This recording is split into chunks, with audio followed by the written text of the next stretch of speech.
welcome back to the Why Are We Yelling podcast. I am your host and resident man without a plan, Matthew Evans, and I'm happy to have you guys along for the ride with me today. I figured I'd start this episode off with a small moment of levity for you guys. I figured I'd tell a story. Not just any story, a funny story, and a rather embarrassing story. I myself have plenty of embarrassing stories, specifically from college, which is a little bit disconcerting considering I was only there for 2.5 months, but nonetheless, here we go. It's a Tuesday morning in the middle of February. Don't ask me the date. I can't tell you. I don't even know. All I know is that it's a Tuesday morning in the middle of February. And have you ever just woken up and felt good? Not groggy, not tired, not sore, no, nothing like that. You wake up and you feel refreshed automatically. You're up and you're ready to go. For me, specifically, no, not really. That doesn't really happen. I like to go to bed late, I like to wake up late, and I don't like to vary from that schedule as often as I can. So getting up for my classes was a bit of a struggle. This morning, however, was different. So I got up and I got dressed and I left my dorm, heading down the hill towards my business ethics class where I had to take an exam. It was a beautiful day outside.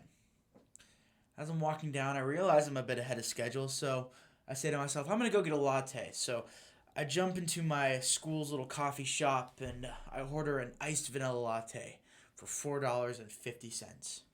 This good day just got even better. And as I'm walking towards my class, there's a girl just a little bit behind me, and so I very casually and very smoothly slow up so she can catch up with me, and we have a nice little 2-minute conversation, and then she goes off to her class and I continue towards mine. At this point, I feel like I'm on top of the world. Nothing's gonna bring me down. So I finally make my way all the way to my classroom, and I'm setting up my spot, getting ready for this exam, when one of my good friends who's already there is sitting down, and he looks over at me, and he looks me up and down. And he says to me, "Dude, what's with that hole in your pants?" Have you guys ever heard of the 5 stages of grief? I'm sure you all have, and though this was not that, it was dangerously close. We start off with a question. What are you talking about? And then the question slowly morphs into denial. No, there's no hole in my pants. I wouldn't have grabbed those pants that I was meaning to throw away. But as you slowly reach back and begin to feel, the denial turns into acceptance. You did grab those very pants you'd been meaning to throw away. The pants with the giant hole. And perhaps hole is not the correct word to use.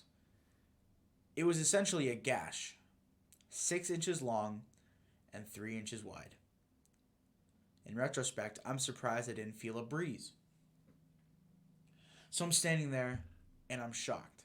How could I have let this happen?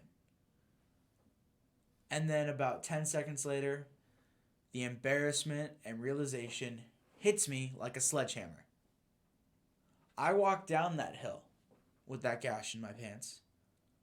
I went and bought my latte with that gash in my pants.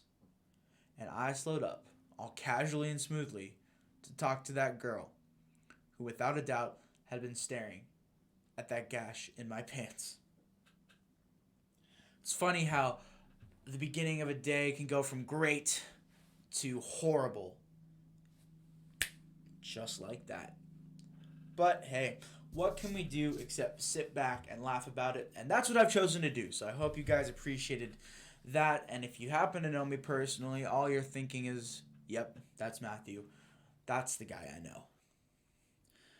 So, for the rest of this episode, I figured we would discuss COVID-19, and specifically the quarantine that pretty much this entire country is going through. There's no way to sugarcoat this. This pandemic has rocked our world. And if your family has been touched by the virus personally, your world might have been turned upside down. Just last week, we were college students. Most of us had just returned from spring break. We were prepping for our last quarter of the year, getting ready to head towards our final exams and onto all of our summer plans.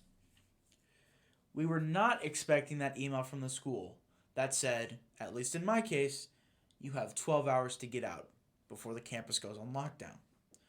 So we hurry and we throw all our stuff together, and then we have to make our way back home somehow, all of a sudden. Some of us had to travel across the country, only to find that when we do get home, we're under lockdown, taking away the one thing that most of us were looking forward to.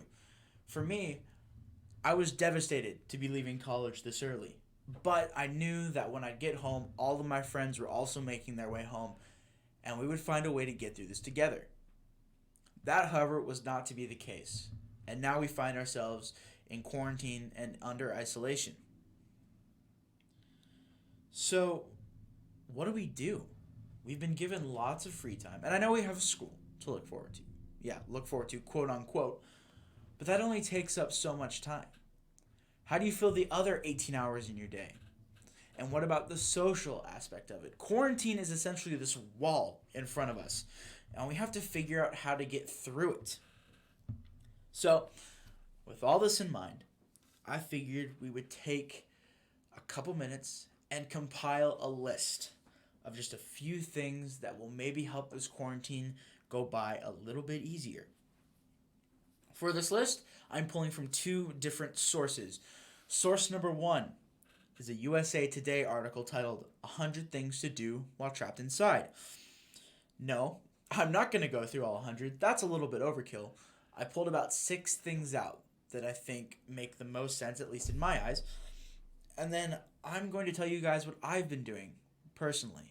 And maybe you can find some inspiration from these things. So, we're just going to jump right into it.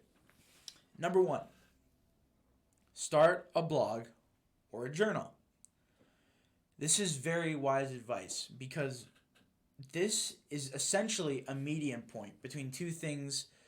One thing that we do and like to do, and one thing that we do because we have to do. And let me explain that a little bit. So on one side, you have school. School's not fun. School's boring and it's stressful. But there can be no denying that it stimulates your brain in a positive way. On the other hand, you have your phone. And everything that comes along with that, whether that be Snapchat, Instagram, Twitter, Facebook, WhatsApp, Kik, if that's still a thing, I don't know. I haven't used it since 7th grade. Which is fun, and we enjoy it, and we do it a lot. But it can become mechanical, monotonous, and mindless to the point where we don't even take in what we're seeing anymore. With journaling, however, it takes the brain stimulation from school and the things that we enjoy from our phone, and it combines them. You're writing about what you want to write about. And it's really just a great exercise. If I were to start a journal, specifically for me, this is what I would write about. 1, what am I going to do when this is all over? Who am I going to see? Where am I going to go? What restaurants am I going to eat at? When am I going to go see my grandparents? Essentially just creating a bucket list of all the things you want to get done when you're finally able to leave your house. Number 2, just jot down some short stories. We're all creative here. We all have ideas for movies and TV shows that we think would be genius. So put pen to pad and write it out. You never know what can escape your imagination. And better yet, you can save this as a sort of memento when this is all over, something you can look back on and something you can keep. Because, this is historical. What we're going through is historical. So make your mark and leave it to look back on in the future. Start a blog or a journal. Number 2, teach yourself an instrument. Coming from someone who plays multiple instruments, A+ idea. Instruments are just fun. And I feel like I would be hard-pressed to find anyone I know who doesn't have at least one instrument laying about their house. It can be an old upright family piano in the living room, your brother's guitar that he hasn't touched in 7 years, or your dad's old bagpipes when he tried to teach himself in college. Whatever it is, find it and just start noodling around. Music is wonderful that you really don't need any outward education to make beautiful noises. It's honestly so cool. However, if you do find yourself interested in the instrument and you want to learn, the internet is a wonderful place for that. Specifically YouTube. There are an abundance of videos for you to learn. Regardless of your skill level, whether you are a beginner or advanced, there is a video for you. When I was learning guitar, I took it as a class in 7th grade. I took it for a semester, and that was a great way for me to learn. But ever since then, and that was 5 or 6 years ago now, all of my learning has been done on YouTube, whether it's through a video or a lecture, and whether it's about a specific skill set, technique, or a specific song I want to learn, it's all there. So I encourage you, pick up an instrument and just take time to learn it. And it wastes time. It's amazing. There were times during my senior year where I'd come from school and before work, I would play guitar for 3 hours and they would fly by. So please, teach yourself an instrument. It's a great way to pass the time. Number 3, watch movies and TV shows, and specifically broaden your horizons when it comes to media. If you're anything like my family, we love our TV series, and specifically our movie series. Mission Impossible, Lord of the Rings, Star Wars, just to name a few. We have like the specific series we always go back to. I know what I like. I like drama and I like action. Fair enough to say. But these last couple nights, every night or so, the family's been watching a romantic comedy. Take a couple nights ago, for instance. We watched a movie from the early 2000s called Return to Me, starring Dave Duchovny and Minnie Driver. Now, like I said before, I'm into action, I'm into drama. This movie was a 10 out of 10. It is hilarious, it is heartfelt, it is a tearjerker. I don't cry during movies, but I was welling up during this one.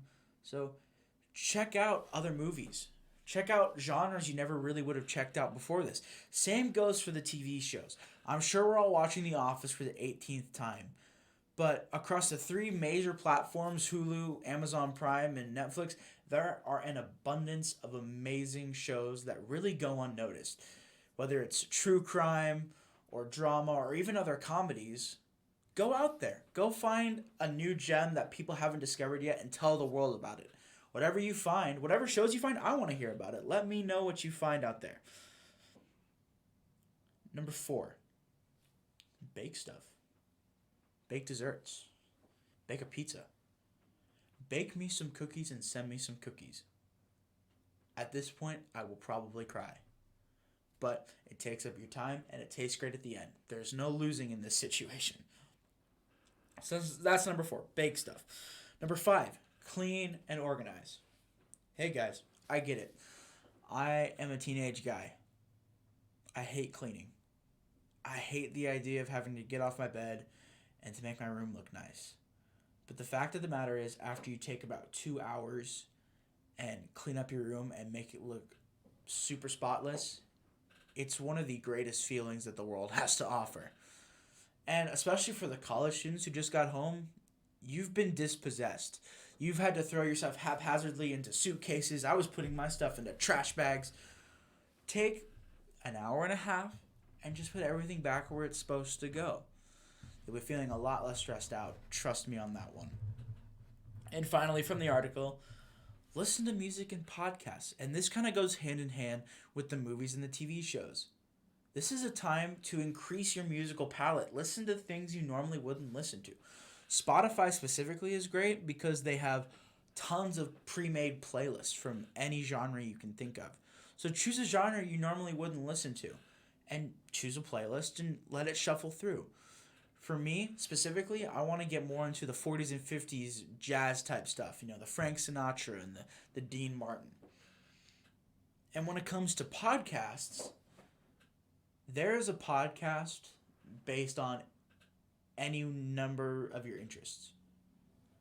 Do you like, I'm trying to think of an interesting interest that is kind of, woodcutting. Let's say woodcutting.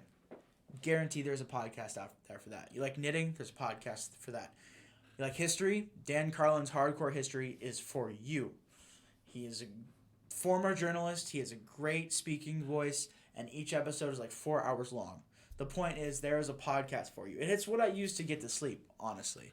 So find a new podcast or start your own. It's not that bad of an idea either.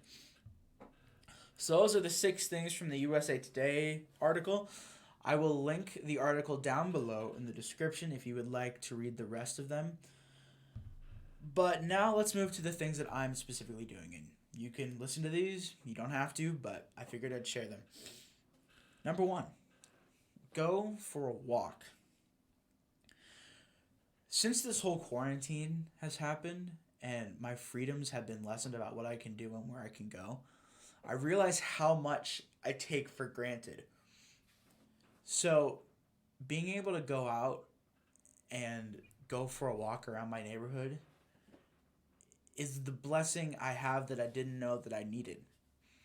After this, later today, I'm going to go home, throw my earbuds in, throw my shoes on, and I'm just going to walk the neighborhood for an hour.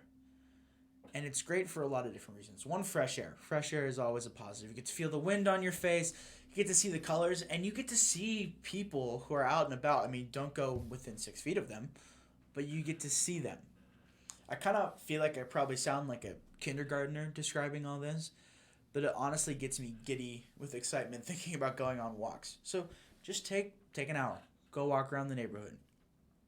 Number 2, FaceTime your friends. Yes, texting is cool, snapping is cool. I do all that with my friends as well. But take the time to call your friends. Even FaceTime. FaceTime's even better. Just the other night, and I think hopefully later tonight, me and 9 other of my friends went on Zoom. I'm sure you guys know what Zoom is. You've probably had to use it for school. And we were able to talk face to face for an hour and a half, just catching up, playing games, laughing together, and talking about brightening your day and making your day 100% better. Being social with people is vitally important, and it's something that has been lost in this quarantine. But luckily, we have the means to be able to see people face to face. It won't never replace seeing someone in person, but it is at least something close. So connect with someone. Maybe you want to make a pact with yourself that you're going to connect with someone, a new person every single day. Even if it's for 5 or 10 minutes. Just choose someone and give them a call. And finally, number 3, try to focus on physical well-being. This one is near and dear to my heart. Before everything got shut down, back at university, I had a pretty positive thing going. I was eating really clean. I was exercising almost every day. I was walking around to all my classes. I was feeling good. I was looking good. Things were on the up and up for me physically. But when the quarantine hit and all that stuff shuts down, you get bored. And when you get bored, your brain likes to translate that to hunger. And you slowly spiral into a lot of bad habits and bad decisions. And then you're kind of back to square one where you started. With all this extra time, take a night every week and plan out what your meals are going to look like for the rest of the week. And then you can even do your cooking if you want to ahead of time. We've done this before in our family. You decide what you're going to eat everything cooked up that night, and you put it in Tupperware. So when the meal comes around, you just pick it up straight from the fridge, and it's ready to go. It's convenient, it's easy, and it keeps you on track with that. Be drinking your water, also very, very important. I don't want to be the mom here, but it's easy to forget about drinking water, and there's no reason for us to be dehydrated when we're sitting around the house. So keep up with your water drinking. And finally, find a way to be physically active, whether it's walking around the neighborhood like we talked about, or even just moving around your house, doing chores, doing some sort of cleaning. Get up, get your blood moving, get your heart pumping, and stay physically active. Challenge your family to who can get the most steps in a day. I've done this with friends and family, and it gets brutal. It gets cutthroat. People walking around just reading books and stuff and listening to music, just walking circles in the living room. Just do something to stay active. Think about this as you are prepping for your summer body. When you finally emerge from your house victorious after this is all done, you'll be beach ready and looking great and feeling great.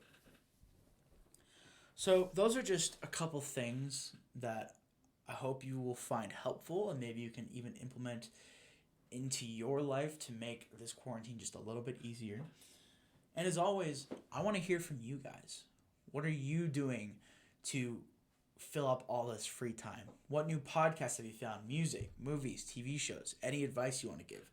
I, as always, want to hear from you. So feel free to drop a comment below this video or get in touch with me through my social media, which will be in the description as well. Next episode, we'll be discussing all of the stereotypes placed upon our generation. I think we can agree there are quite a few. Specifically, whether they are accurate or not, and then how we can combat them if they're inaccurate, and what we can do to kind of change the perception of our generation to those around us. It's a pleasure to talk to you guys. However you found us, I'm happy you decided to stay and listen. I hope you come back for more. And as always, until we can speak again, stay safe and be well.